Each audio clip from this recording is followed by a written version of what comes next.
What do you all think of my new sweater? Do you like it? I personally really love it, and it's super soft to wear. But making this sweater and getting to this point was a struggle. First, because the yarn that I used to make this sweater is from a thrifted sweater that was unraveled. It is a wonderfully soft and really, really beautiful Angora mix, but it was also slightly felted, and the yarn was super fine and very delicate, so it took me such a long time to unravel it in a way that I could reuse it to knit up this sweater. But that's not really the main thing I want to talk about today, because I want to talk about setting up and learning to use my new machine. This right here is what's called a ribber. It's an attachment that attaches to my knitting machine. If you want to know a little bit more about my knitting machine, feel free to check out the links to some other videos about my knitting machine in the description below after this one. You might be wondering, why did I get a ribber? Or what even is a ribber in the first place? Well, my knitting machine, which is this knitting bed up here, can only knit stitches. It can't do any kind of purls. If you want to do purls on a knitting machine, either you have to do that by hand with knitting needles and then transfer it onto the machine, or do something called hand manipulation on the machine bed. But it does take several hours to do that by hand, versus when the ribber is working, it takes just a few moments, which is such a relief for my sometimes very overworked wrists and fingers and hands when I'm knitting all the time. I also have a larger project planned, which will involve a lot of knitting on a knitting machine that includes ribbing, so I wanted to make it a little easier on myself. But before I can talk about that larger project or even start working on it, I need to set this up, make sure it works, and learn how to use it. So I decided to knit this beautiful sweater on the ribber. It is a Jack Frost pattern from the 1930s that incorporates a wide rib pattern, which I thought would be perfect to learn on the machine. And while you can see it obviously worked, I did get it set up and I managed to knit a sweater on it. It was not very straightforward. Let me take you back to the beginning and unpacking the ribber, or what I thought would be my ribber, I guess. Spoilers a little bit, to get this whole process started.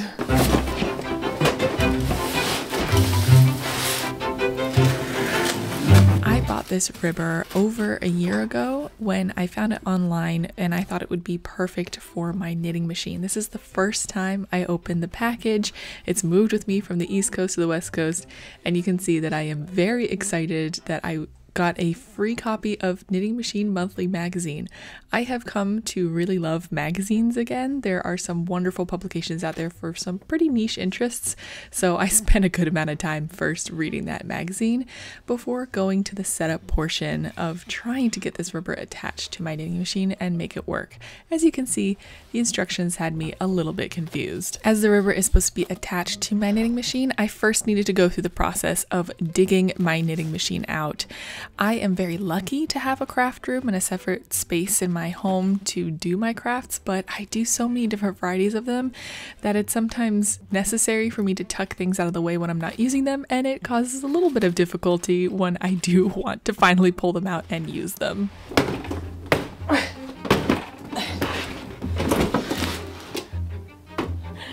Okay. Oh my gosh, this is so heavy. Okay. Ouch. Oops. I found knitting machines to be very, very helpful and fun and useful to use when they are set up, but they are heavy pieces of equipment to set up, and especially this ribber, trying to hold it in place while matching up these notches to get it attached to the flatbed of my knitting machine was quite the struggle. And as you might see, the look of worry on my face is increasing as I continue to try to set up this ribber.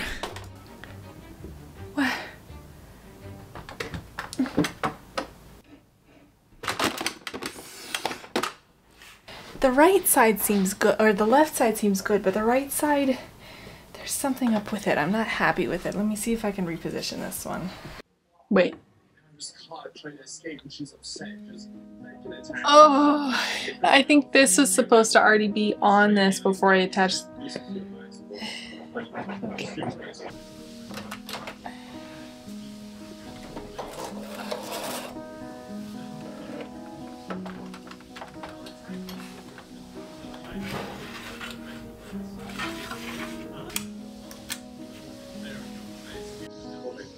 This doesn't fit together. I don't know if this works. There's like, this pin is supposed to fit onto here and it's like half of my pinky's width apart.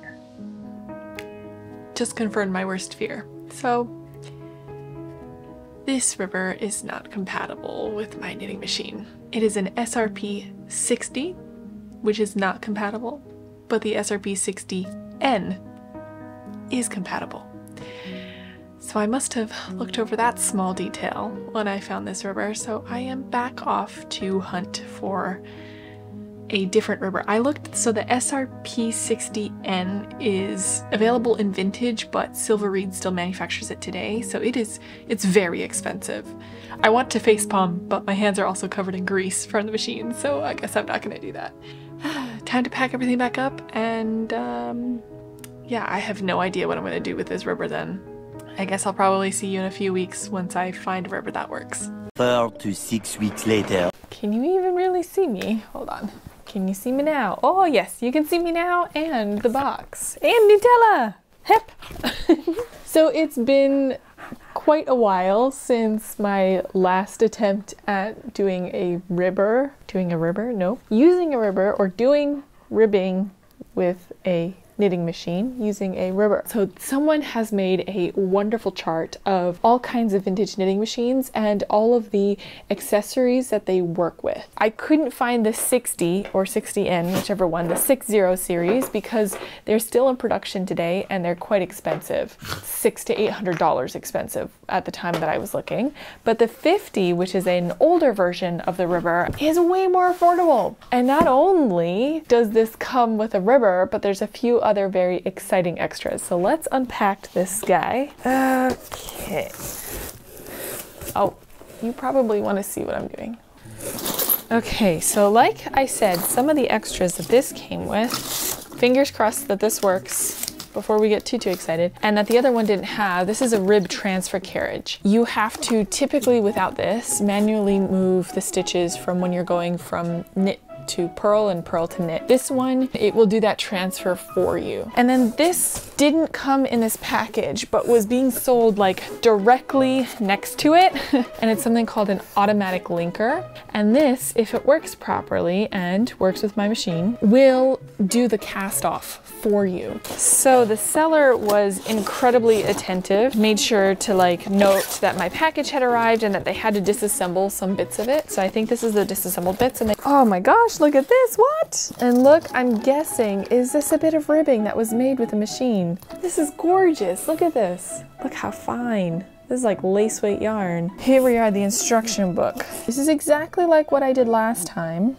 All right, I'm gonna stop reading or else I'm gonna get more confused. So let us maybe clear out some of this stuff, like the boxes and the wrapping and stuff. And then let's see if we can follow the instructions to try to set this one up. Cross your fingers for me that it works. So first let me get the knitting machine out, which is gonna take me a second because it's back under the desk. Okay.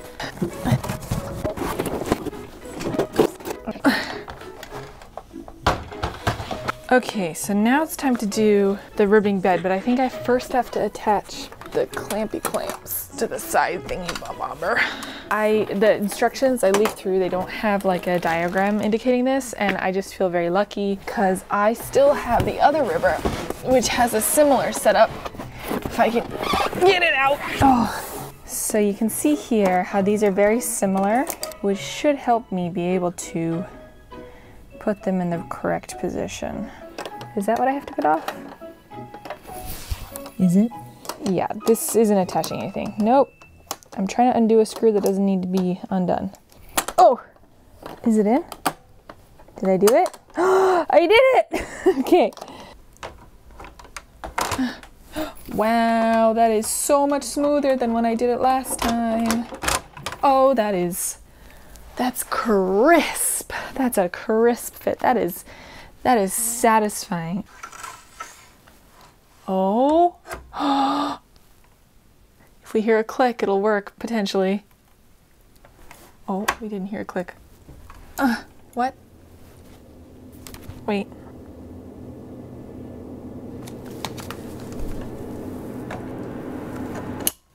Oh, okay. We had a bad tilt.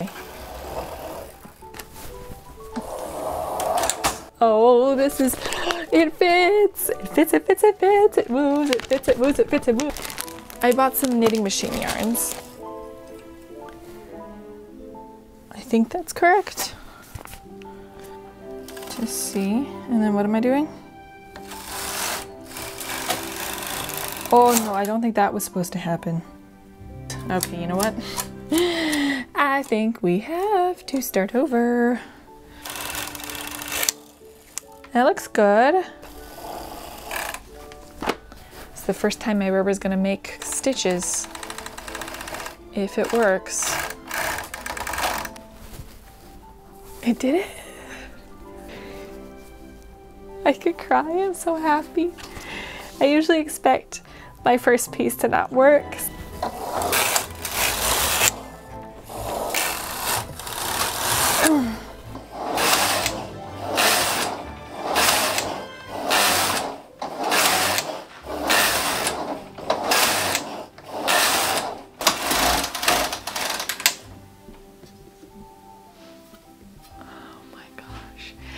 My first piece of ribbing. Swoop. Okay, I think that's where I might end for tonight, and then I don't know when I'll see you next, but I'm probably going to do a lot of reading and research. The next day. I wanted to play with the fun accessories that I also got for my ribbing machine and knitting machine, and I started out with the rib transfer carriage. This is what it looks like. I had no idea what to expect, but I was hoping that it would transfer stitches from the ribber onto the knitting machine bed, and you can see here that unfortunately I was a little disappointed. You can see that hook is supposed to come down and grab the stitches from the ribber on the far side of my knitting machine. That is happening as I get closer to the center though. I don't know if you can see, it's a little blurry, but it is not working at this point. It's not coming down and grabbing those stitches, so that wasn't going to be working for today's video. Next, I tried the automatic linker. It looks very, very similar to how the transfer carriage looks, and it's supposed to work to kind of cast off the stitches. Unfortunately, as you can see, it is also not working. The little gears at the top is supposed to move along as you spin the handle, and it is frozen in place, so there's something wrong with this as well, unfortunately. A little longer than a few minutes later. I was disappointed that those accessories weren't working. It is kind of fun because I know that I will get to disassemble them at a later point and see if I can figure out what's going on. So if you want to see that, that will be a later video in this series if you're interested. But for now, I decided to continue on my project of trying to knit that beautiful 1930s sweater, and I started out by making some gauge swatches to understand the tension of my ribber a little bit better. This is the first sample I ever knit. I think you saw me making this one. After that learning experience, I made a few swatches. Also washed and blocked it just to understand what the tension is before and after I block it, and I let it rest overnight from the machine just to see how much it does change. After all those experiments with my test yarn, I broke out the yarn that I wanted to use for one of the sweaters that I'm making. This yarn is amazing. It's one of my unraveled yarns from a sweater, and let me tell you, what is the composition of that? It is 45% Angora, 40% wool, and the rest is nylon for a little bit of stretch. So I was a little worried that this yarn would work in my knitting machine because it rips so easily. Let me see. Like I don't have to really use any force at all, and it comes apart. So now that I have my tension and all the information that I need, I'm just going to take some time to go through the pattern and rewrite it to my size, and then I'll sit down at the machine and make that work. But I guess I will see you directly next at the knitting machine again, where I will cast on for the sweater.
is off my knitting machine. It feels so soft. It smells really nice too. There were a few mistakes made, so this took me a little longer than other knits have in the past. So I'm probably going to have to make some adjustments on the front of the sweater to make up for the mistakes that I made on the back. But overall, I am so supremely happy about this. I was also a little bit worried about the amount of yarn that I have. I had to join in the second ball, but I hope I have enough. I'm just going to keep going, and then I think it's most important for me to get the front and the back done, and then any adjustments that I might need to make, I could hopefully do it with the sleeves. So we'll have to see about that. Anyway though, yeah, I'll be back again when I'm a little bit more ready to work on the front panel together.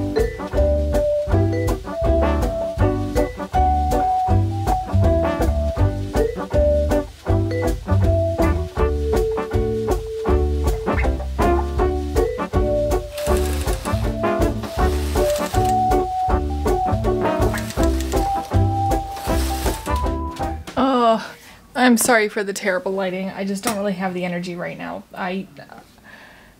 It all fell off. And I was so close to getting finished, but hold on, I'll move you. Can you see me better? Yes, you can see me. Okay. I was fighting restarting it yet again, but like I know that I need to. Hold on, let me take it fully up so you can see.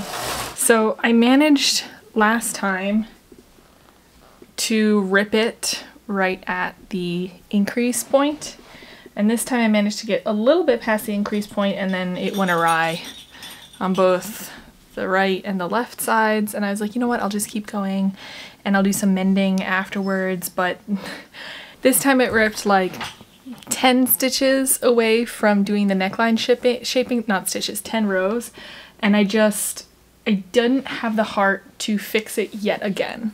I thought it would be not noticeable enough on the bottom sides, but I had so many drop stitches and rips and things. I think it's just time to fix it correctly. Time to restart yet again.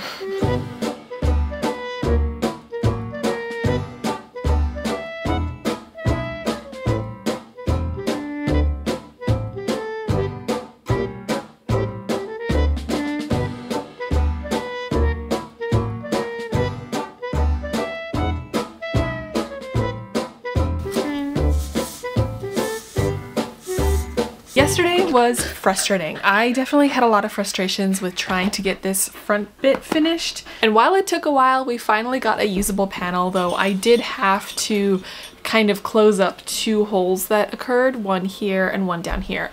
So this has kind of led me to believe that there is an issue with the needles that are on the right half of my machine where the 2 holes occurred, because I think both times it happened due to too high of a tension, and I have been noticing that some of the needles, the lashes, are sticking a little bit. So I think some of those need to be replaced. This is one of the reasons why I wanted to make this sweater, because it has a really unique construction. Usually vintage sweaters are 4 panels.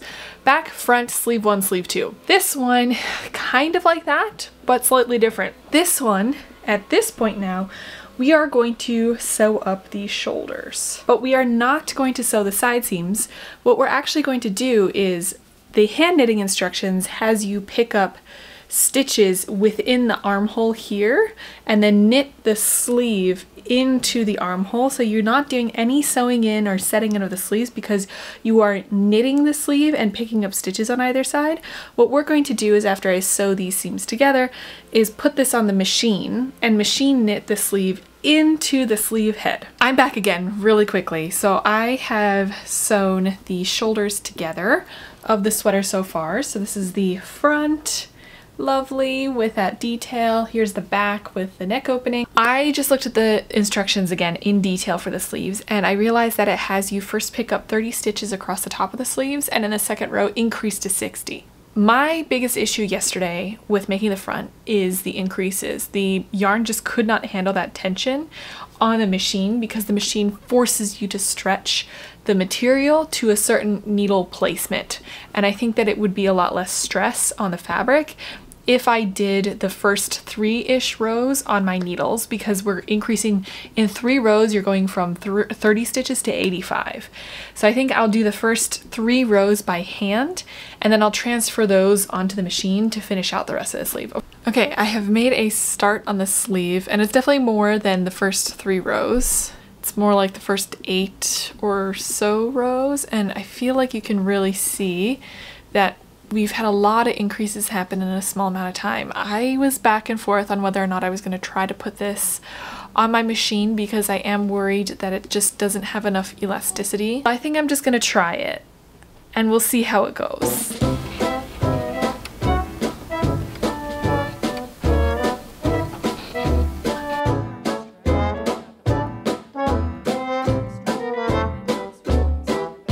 This one right here needs to go all the way over there, and that's kind of the maximum I'm willing to stretch it, so we're not going to make it quite yet all the way over there.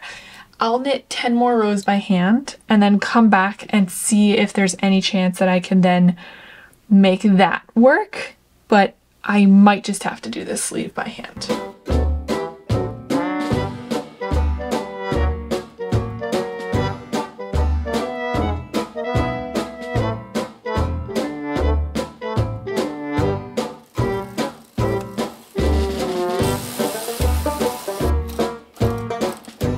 Someone who wants to join in on the fun.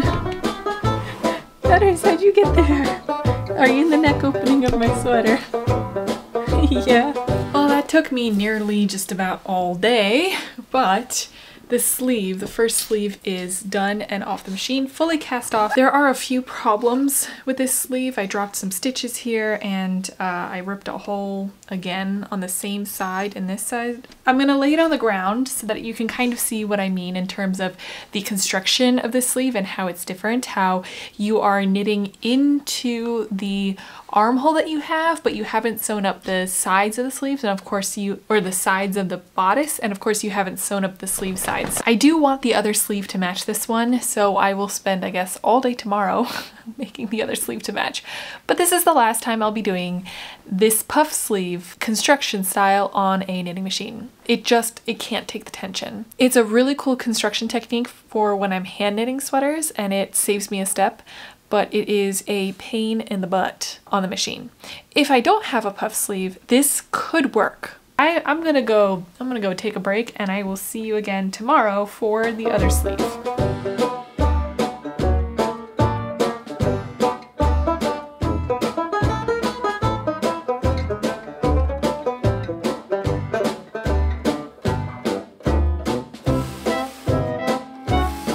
After working a full day on the second sleeve, I then spent a few minutes that evening making the collar out of ribbing. For the top of my sweater, I just followed the exact pattern instructions and then did a 3-needle bind off to attach it to the neckline of my sweater. Okay, so I did have time to wash and block the sweater in its current state, which is still not sewn up. I was looking at the sleeves because I did put the crochet border on that it tells you to do. I haven't yet done this to the neckline, so I'm gonna do the crochet border to the neckline, adds cute little ruffles, and then what we need to do is sew up the seams on the sides and add a closure to the back. Yeah, let's get crocheting and sewing and finishing the details before we finish this sweater for good.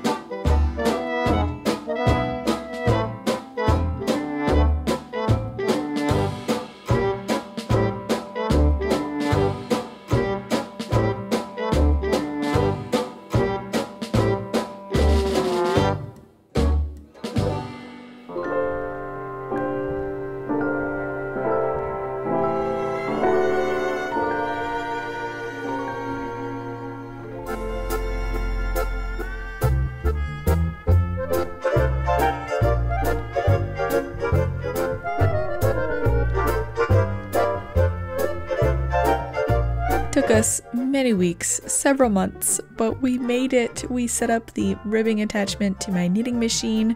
I knit a vintage sweater on it, and I feel all ready and prepared to tackle the big project I have planned.